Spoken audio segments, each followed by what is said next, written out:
surprise, motherfucker.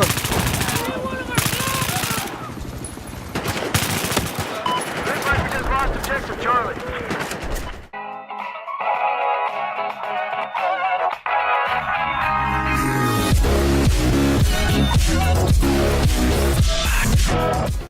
Hey, what is up YouTube? It's Overlord here, and today I want to talk about something that bugs me, and that is the flinch mechanic in Battlefield, or in any other shooter for that matter. I was really hoping that they would remove it in Hardline simply because it ruins the legitimacy of a one-on-one gunfight, and it's extremely frustrating and random.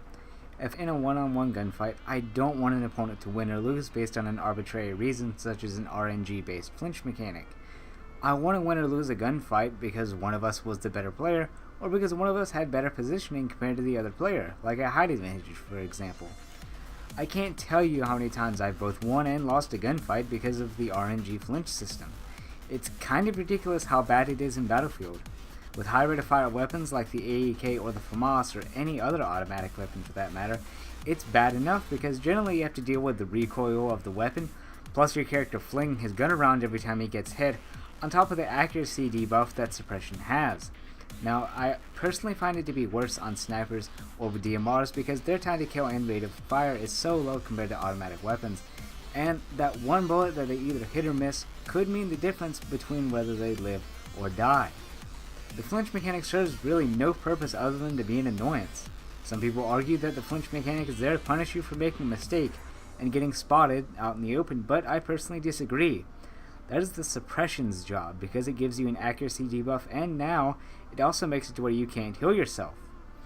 The others argue that it's for realism, and I have to say that you either have to have realism in game and have the game balance suffer, or you have to go with good game balancing and have the realism suffer. You can't have both to a T. And if you're going to make a shooter game that's mainly based around its online multiplayer, then balancing should come first and foremost compared to anything else.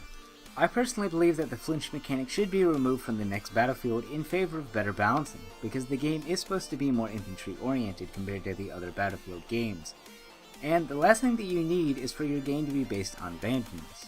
If we take a look at Halo Reach for example, that game was a joke to the community, and because it was based on a randomized bullet spread system, there was very little skill involved in playing. It generally was held with disdain from most people, and it caused lots of frustration for many players. And because they had a system that was based around random bullet spread, its overall playtime and population dropped rather rapidly compared to other Halos. I also believe that if they were to remove the flinch, then Battlefield Hardline could possibly be seen in the competitive ring because of its rather large skill gap on the ground.